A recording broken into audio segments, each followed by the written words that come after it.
আসসালামু আলাইকুম, welcome back to my channel. আজ আবারও চলে এসেছি আপনাদের জন্য আরও একটা নতুন রেসিপি নিয়ে। আজকের আপনাদেরকে বানিয়ে দেখাবো ল্যাটা মাছের একটা আইটেম আজকের আপনাদের সঙ্গে শেয়ার করতে চলেছি। তো তার জন্য আমি এখানে ল্যাটা মাছ নিয়ে নিয়েছি। দারুণ একটা রেসিপি আজকের আপনাদের সঙ্গে শেয়ার করব। তো চলুন রেসিপিটা শুরু করা যাক। তো প্রথমে ল্যাটা মাছটা কেটে ধুয়ে নেব। তো আজকের আমি যে রেসিপিটা বানাতে চলেছি সেই রেসিপিটা হলো কাঁচকলা দিয়ে ল্যাটা মাছের ঝোল। তার জন্য আমি এখানে কাঁচকলা নিয়ে নিয়েছি, কাঁচকলাটাও কেটে নেব। তো ল্যাটা মাছগুলো কেটে ধুয়ে পরিষ্কার করে নিয়ে চলে এসেছি।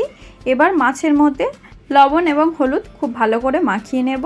তো চলুন মাছের মধ্যে লবণ হলুদ যতক্ষণ মাখানো হচ্ছে, তো এদিকে কড়াটাও গ্যাসের মধ্যে বসিয়ে দিয়েছি, ওর মধ্যে তেল দিয়ে দিলাম। তো তেল গরম হয়ে গিয়েছে, এবার লবণ এবং হলুদ মাখিয়ে রাখা মাছগুলো ওর মধ্যে একটা একটা করে দিয়ে ভেজে নেব।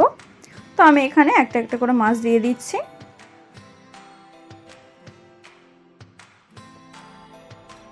তো মাছগুলো এইভাবে উল্টে পাল্টে লাল লাল করে ভেজে নিতে হবে। তো চলুন একেবারে মাছগুলো লাল লাল করে ভেজে নিয়ে তারপরে আবার দেখাচ্ছি।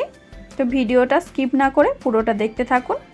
তো আমি এখানে কিন্তু উল্টে পাল্টে মাছগুলো খুব ভালো করে লাল লাল করে ভেজে নিচ্ছি। তো মাছগুলো উল্টে পাল্টে লাল লাল করে ভেজে নিয়েছি, এবার তুলে নেব।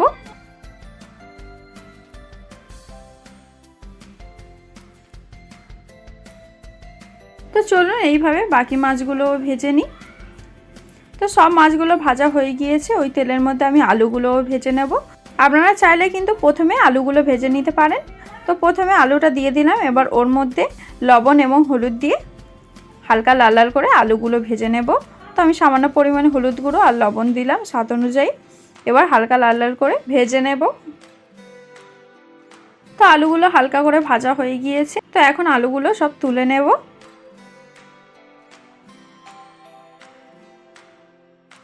তো আলুগুলো তো ভেজে নিলাম, এবার ওই তেলের মধ্যে পুরো রান্নাটা করে নেব। তো আপনারা চাইলে কিন্তু ওর মধ্যে আরও একটু তেল দিতে পারেন। তো প্রথমে তেলের মধ্যে জিরে ফোড়ন দিয়ে দিলাম, এবার পেঁয়াজ কুচি দিয়ে দিচ্ছি। তো আমি এখানে একটা মিডিয়াম সাইজে পেঁয়াজ কুচি দিয়ে দিয়েছি। এবার পেঁয়াজটা হালকা লাল লাল করে ভেজে নেব।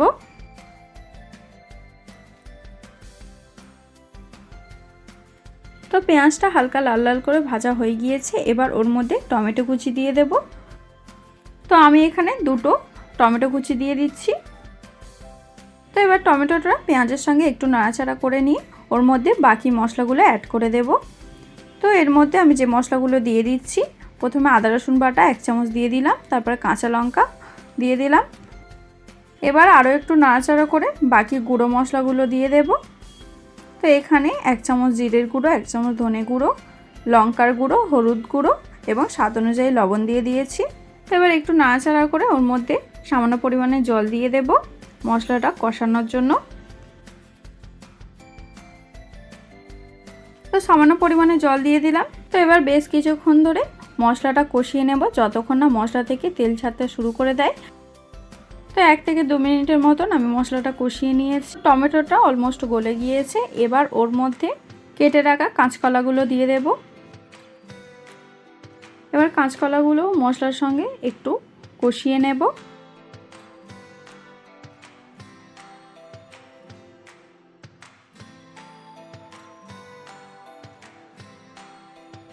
তো বেশ কিছুক্ষণ কষিয়ে নিয়েছি, এখন আমি সামান্য পরিমাণে জল দিয়ে দিলাম।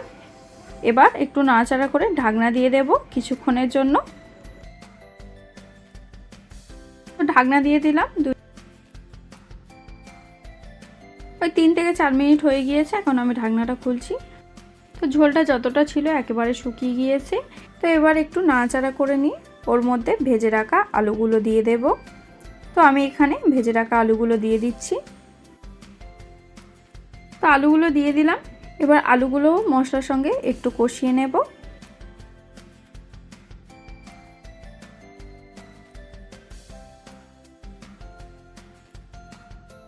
তো কিছুক্ষণ কষিয়ে নিয়েছিলাম, এখন ওর মধ্যে ঝোলের জন্য জলটা দিয়ে দিচ্ছি।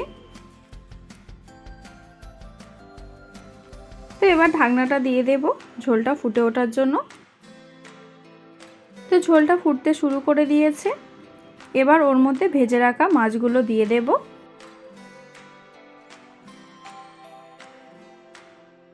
তো ভেজে রাখা মাছগুলো তো দিয়ে দিলাম, এবার ঢাকনা দিয়ে দেব তরকারিটা হওয়ার জন্য।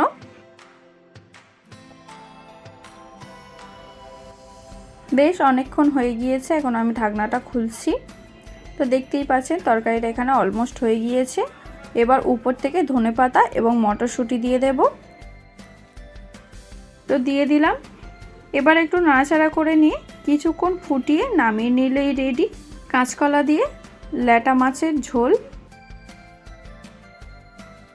তো তরকারিটা হয়ে গিয়েছিল, আমি নামিয়ে নিয়ে চলে এসেছি। তো দেখতেই পাচ্ছেন তরকারিটা দেখতে যতটা ভালো হয়েছে খেতেও অনেকটা বেশি ভালো হবে। তো আপনারা অবশ্যই এইভাবে ট্রাই করে জানাবেন রেসিপিটা কেমন হয়েছিল। আশা করছি আপনাদের এই রেসিপিটাও খুব বেশি ভালো লাগবে। তো আজকের রেসিপিটা তাহলে এই পর্যন্ত। আজকের এই রেসিপিটা যদি আপনাদের একটুও ভালো লেগে থাকে তাহলে লাইক কমেন্ট শেয়ার করতে ভুলবেন না।